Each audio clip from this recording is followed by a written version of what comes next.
Det är en stor ära att få presentera pristagaren av Sveriges riksbankspris i ekonomisk vetenskap till Alfred Nobels minne.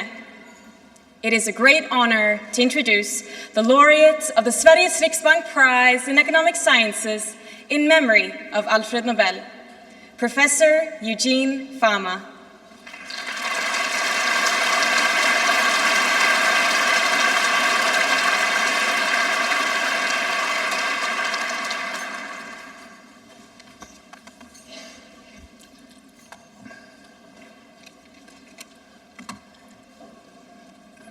Thank you.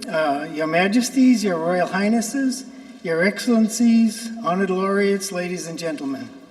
I was tempted to start with a story about what happened to me the last time I gave a talk in front of 1,200 people, but I decided it was a little too racy and I'll skip it.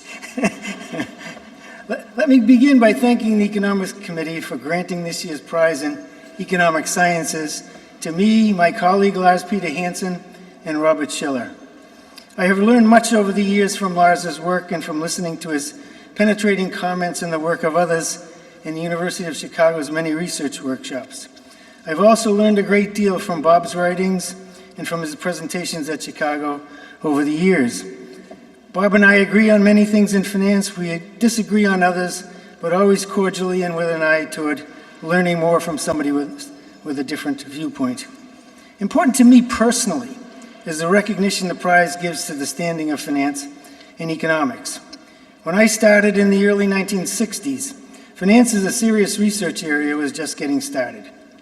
We had Harry Markowitz's magnificent Chicago PhD thesis on portfolio theory, and we had the theorems of Merton Miller and Franco Modigliani on the irrelevance of the financing decisions of firms.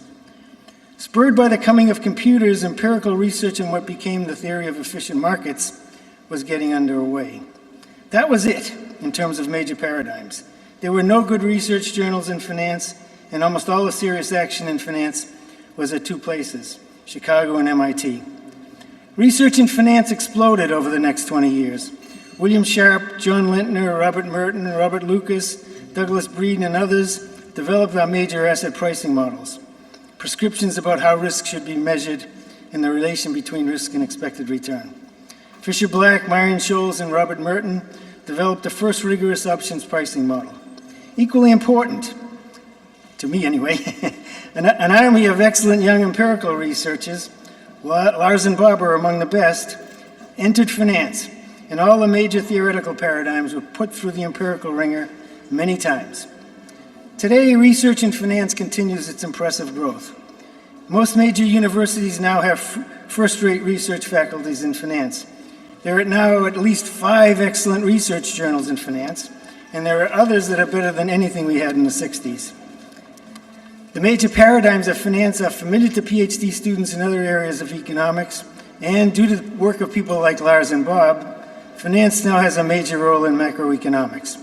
In my view, after 50 plus years of vertiginous growth, finance is now comfortably first among the areas of economics in which there is a rich interplay between theory, empirical tests, and the development of models to accommodate the challenges raised by evidence. In the applied domain, finance is by far and away the most successful area of economics in terms of penetration of theory and evidence into real-world applications. The expansion of the finance industry over the last 50 years parallels the development of academic research in finance and has borrowed heavily from it. Research in finance has been and continues to be a great ride. It has been incredibly satisfying to participate in the growth of finance and to know and learn from all the old giants who created the field and the new giants like Lars and Bob who continue to push its boundaries. Thank you.